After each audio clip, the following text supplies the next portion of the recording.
Na-mention nila na ang mga pera na ito ay pumunta rin kay Trillanes.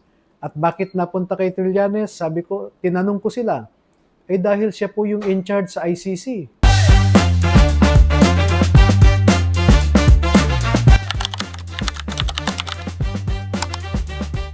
No, I am a Filipino. I love this country. So it is my civic duty to do that. No? And I think any Filipino who came across the information given by these former soldiers would do the same to bring it out to the open. No? And exactly that is what I did during the PDAF scam also. So I am the private complainant in the PDAF scam cases against 14 senators and 198 congressmen. Normal. Hindi ka pwedeng dumaan sa banking system dahil illegal yung pera nakaw yon, no? So hindi papayag ang mga politiko na idadaan mo sa banking system. Magkakaroon ka ng paper trail. Second, pag titingnan mo yung frequency of deliveries multiplied by the number of suitcases multiplied by the contents of each of the suitcases, you will arrive at that figure, around 800 billion.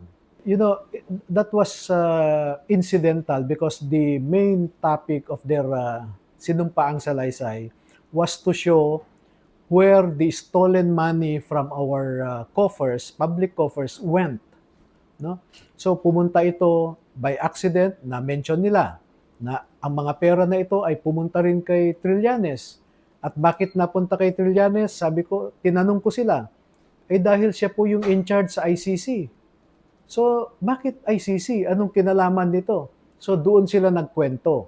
So, nakita ko na parte ng ninakaw sa pondo ng bayan ay napunta nga sa ICC operations na ito. Well, prayers and mag-ingat, no? We observe caution kasi hindi naman kami pwedeng magdala ng mga baril, no?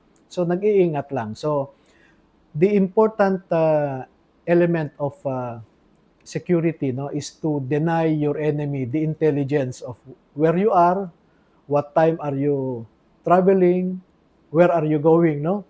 So dapat hindi nila alam 'yan.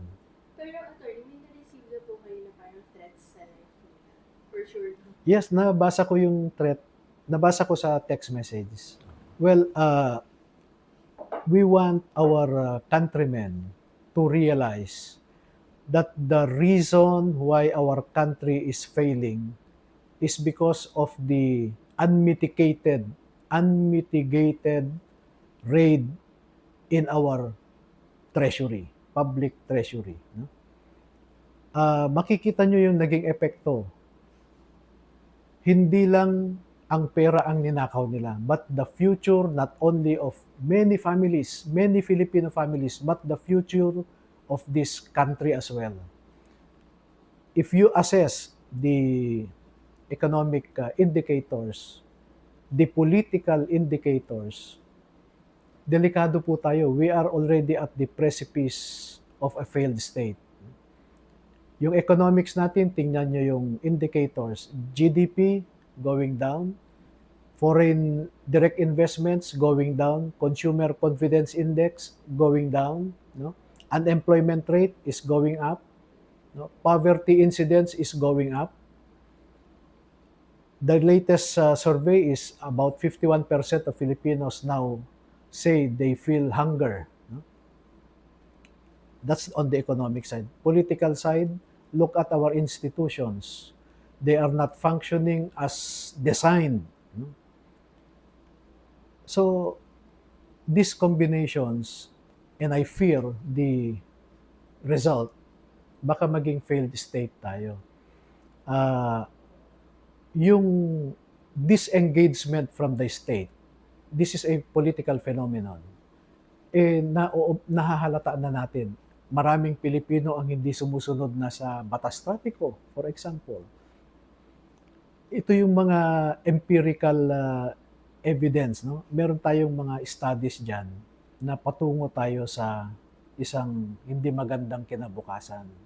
Kaya po ginagawa namin ito in our small and humble way so that we become conscious of these dangers to our state para kumilos tayo. Hindi ito personal attack sa mga pinangalanan namin, no? In fact, may mga kaibigan ako diyan, meron pang kamag-anak. And I will forever carry that burden in my heart na yung mga kaibigan, kamag-anak ay napangalanan namin and I cannot save them because we need this catharsis para ma-avert natin yung necessary consequence of all of this.